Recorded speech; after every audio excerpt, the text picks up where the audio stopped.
Gold trusted gold buyers. మీరు తాకట్టు పెట్టిన బంగారాన్ని విడిపించి ఈ రోజు ఉన్న మార్కెట్ ధరకు కొనబడను.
వజ్రం బై వాన్మయి మా ప్రీవియస్ బ్రాండ్ నేమ్. దాన్ని షార్ట్ చేసామన్నమాట, రీబ్రాండ్ చేసాము వాన్మయి అని.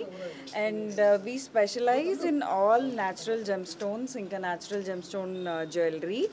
నేను జెమాలజిస్ట్, జిఐఏ ఇంకా జెమ్ఏ నుంచి జెమాలజీ చేశాను, జ్యువెలరీ డిజైనింగ్ చేశాను. And I also worked in a gem testing lab అనమాట. సో అన్ని పీసెస్, మీరు ఏ పీస్ చూసినా కూడా అన్ని న్యాచురల్ సర్టిఫైడ్ జెమ్ స్టోన్స్ తోటే ఉంటాయి. సో ఇంట్లో మా నాన్న హీజ్ ఎ జెమాలజిస్ట్. ఇంట్లో ఫుల్ జెమ్ స్టోన్స్ కనిపిస్తుండే. అవి చూసి ఇన్స్పైర్ అయ్యి జెమాలజీ చదువుకోవడం స్టార్ట్ చేశాను.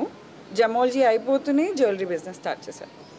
అండ్ తను each and every stone hand picked అన్నట్టు, ఫ్రమ్ స్క్రాచ్ తనే తీసుకొని తనే డిజైన్ చేసి. సో ఇట్స్ లైక్ తన డిజైన్ తనదే రిపీట్ కదన్నట్టు. మనం ఇప్పుడు ఒక జ్యువెలరీ షాప్లో ఒక డిజైన్ నచ్చితే ఒక 10-15 డిజైన్లు ఉంటాయి కదా. So every design is very unique అనమాట. మరి ఆ కష్టపడడానికి రేట్లు పెట్టిందో తెలియదు కానీ, బట్ ఎక్స్ట్రీమ్లీ హార్డ్ జాబ్ చేయడం. ఎందుకంటే to not repeat the design. So మీరు ఇన్స్టాగ్రామ్లో వెబ్సైట్లోకి వెళ్ళి డిజైన్స్ చూస్తే కూడా every design is hand picked అన్నట్టు. అండ్ తనే రాయి తెచ్చి ఆ రాయికి తగ్గట్టు మళ్ళీ డిజైన్ చేసి she made the jewellery and it's everyday luxury. So మనకి ఎక్కువ మనం ఇప్పుడు జ్యువెలరీ అంటే మనం హెవీ జ్యువెలరీ కూడా చూస్తాం కదా, but what her intention was to give everyday luxury jewellery to everyone. Yeah, range చెప్పు, నీ రేంజ్ చెప్పు, ప్రైసింగ్ రేంజ్ చెప్పు. See natural gem stones are ఎప్పుడు ప్రైజ్నే ఉంటాయి. ఎప్పుడైతే అవి natural gem stones any kind of enhancement లేదు అని అంటే మీరు భూమి మీద పెడితే ప్రైస్ ఇంక్రీజ్ అవుతుందా? న్యాచురల్ జెమ్ స్టోన్ వితౌట్ ఎన్హాన్స్మెంట్వి ఎప్పుడైతే ఇన్వెస్ట్ చేస్తామో ఆ ప్రైస్ కూడా మీకు అలా ఇంక్రీజ్ అవుతుంది.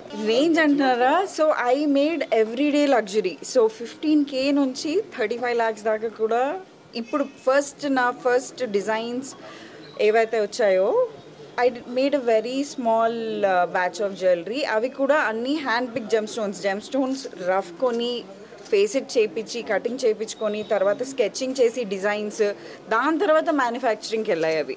So whatever you see, ఇప్పుడు మీరు ఆల్రెడీ అన్ని డిస్ప్లే చూసారు కదా, each and every piece is unique. మళ్ళీ పీసెస్ రిపీట్ చేయలేదు. So each is one of a kind, only on appointment basis అండి. ఎందుకంటే చాలా చిన్నగా ఎవరైతే న్యాచురల్ జెమ్ స్టోన్స్కి ఇంపార్టెన్స్ తెలుస్తుందో సో అలా ప్లేస్ ఇది వచ్చేసి ఫిలిం నగర్ జూబ్లీ హిల్స్ అండి. ఎవ్రీడే లగ్జరీ మీరు ఎవ్రీడే వేసుకోవచ్చు, కాకపోతే natural gem stones everyday luxury. ఒక్క పీస్ వేసుకున్నా you will stand out, bold pieces. So ఇక్కడ వాన్మయ్య చెప్పినట్టు 15K నుంచి ఇక్కడ దాకా ఉంది, 35 lakhs వరకు ఉన్నాయి. సో మీరు